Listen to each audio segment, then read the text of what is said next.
Did you really think Keir Starmer had everything under control? Think again. As food prices soar and families struggle to survive, Starmer just got humiliated on the world stage, by Donald Trump no less. But that's not the worst part. A shocking free speech scandal is erupting at home, and it could destroy what little credibility he has left. In today's video, we uncover the truth they don't want you to hear. Stay with us, this gets explosive. UK, wake up. Your cost of living is out of control. Food prices insane. Everything is more expensive. People are working hard, but still struggling to pay bills. Families can't save money. Parents can't buy food for their kids. It's not fair, it's not right. And your leaders, they sit in big offices, live in big houses, eat fancy food. They don't feel your pain. Last night, the President of the United States acted for his country, and that is his mandate. Today, I will act in Britain's interests with mine.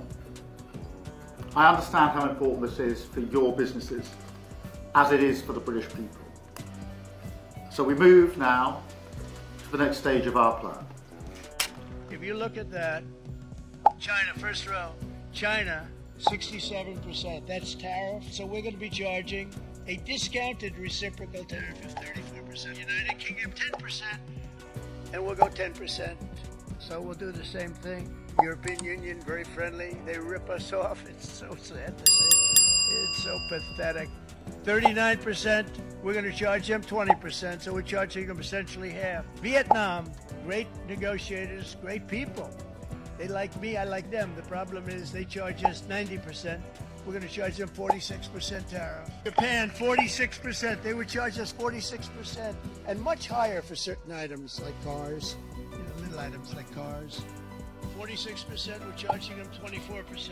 South Africa, 60%, 30%. And they've got some bad things going on in South Africa. If you look at Switzerland, 61% to 31%. Indonesia, Malaysia, Cambodia. Oh, look at Cambodia, 97%.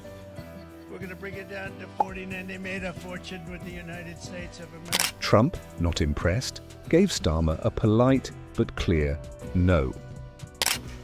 Decisions we take in coming days and weeks will be guided only by our national interest. And clearly there will be an economic impact from the decisions that the US has taken, both here and globally. But I want to be crystal clear. We are prepared. Indeed, one of the great strengths of this nation is our ability to keep a cool head. Nonetheless, I want to be clear. I will only strike a deal if it is in our national interest, and if it is the right thing to do for the security of working people, protects the pound in their pocket that they work so hard to earn for their families. That is my priority. If you want your tariff rate to be zero, then you build your product right here in America, because there is no tariff if you build your plant, your product in America. Terminate your own tariffs, drop your barriers, don't manipulate your currencies. They manipulate their currencies like nobody can even believe, which is a bad, bad thing and very devastating to us.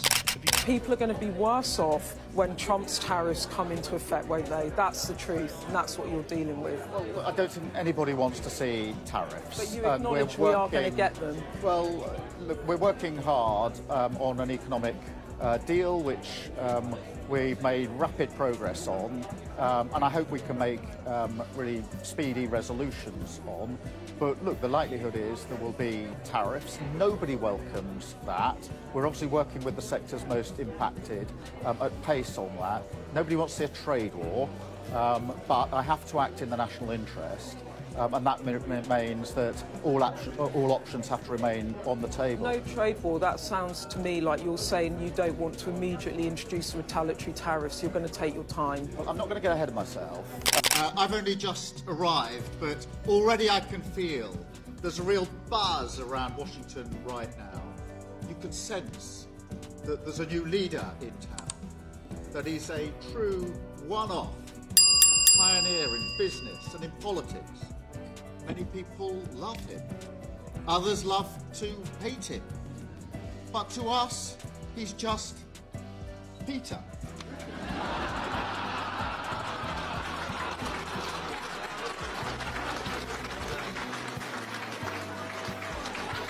You mentioned Canada. I think you're trying to find a divide between us that doesn't exist. We're the closest of nations, and we had very good discussions today, but we didn't That's discuss enough. Canada. Thank you. Please. Go ahead. Go ahead. Yes. Thank you. The UK's crackdown on free speech has now attracted the attention of the US State Department. Of course, I wouldn't want Donald Trump round for dinner, but don't underestimate the danger to the world if Trump is re-elected this time round. I'm anti-Trump. I would like to send my warmest congratulations to President Trump on his inauguration as the 47th President of the United States. So, what did we just witness? If you made it this far, you know exactly what's at stake. Keir Starmer didn't just fumble a diplomatic opportunity, he exposed the United Kingdom to ridicule and economic risk on a global stage. And what's worse? He did it with a straight face, pretending everything was under control. Well, it's not. And the British public knows it. Let's break this down. When a prime minister picks up the phone and begs a foreign leader, not just any leader, but Donald Trump, for mercy on tariffs, that's not strategy. That's panic. That's weakness. That's a desperate man trying to stop the economic floodwaters with a tea towel. Starmer tried to spin the call as routine. He wanted the media to think it was a friendly check-in. But insiders, leaks, and even the tone of Trump's own remarks told a very different story. This was a failed plea, a rejected request, a major slap in the face. And all while British families are already choking under inflation, sky-high food bills, and rising mortgage rates. Now, let's talk timing. Starmer didn't just fail diplomatically. He failed politically. He failed morally. Because this isn't just about tariffs. This is about the real cost of weak leadership. The cost that lands directly on the shoulders of everyday people like you, working longer hours, paying more for less, and still being told that things are getting better. Are they? Did you hear anything in that speech that made you feel reassured? Confident? Inspired? Or did it feel like we're watching a leader recite a pre-approved statement from a bunker while the house burns down above him? But wait, it gets worse. While Starmer was busy being ignored by Washington, a storm was brewing right here at home. The growing crackdown on free speech isn't just worrying, it's terrifying. The arrest of Livia Thibault, a 64-year-old woman who stood quietly with a sign outside an abortion clinic, should have sent alarm bells ringing across the country. No shouting. No threats. Just a sign. And now she's being prosecuted. This is not about agreeing or disagreeing with her stance. This is about basic freedom of expression. And yet, under Starmer's government, even quiet disagreement is a crime. Is this the Britain we want to live in? Ask yourself, if a peaceful pensioner can be arrested for holding a sign, what message does that send to the rest of us? You stay silent, or you get silenced. And let's not forget the international consequences.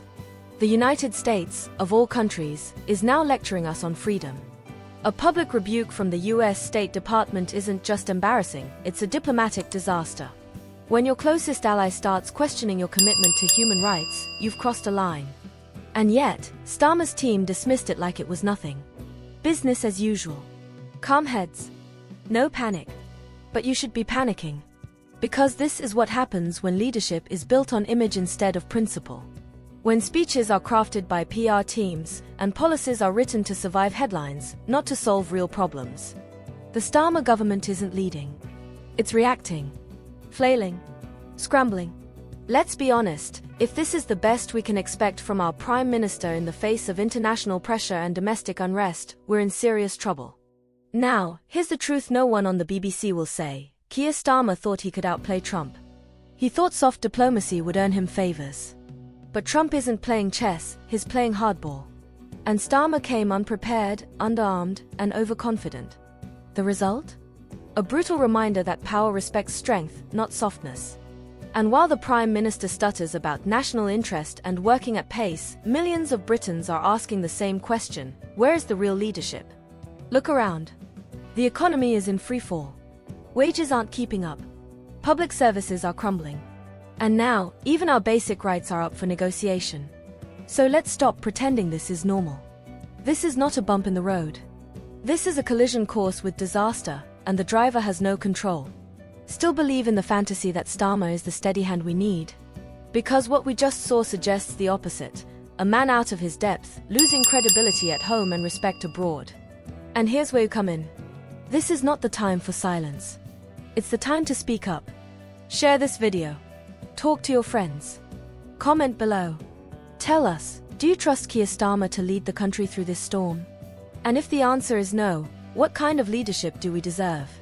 Because this isn't just about tariffs or free speech or a phone call with Trump. It's about a bigger truth. The UK is being let down at the worst possible time, and we can't afford to look away.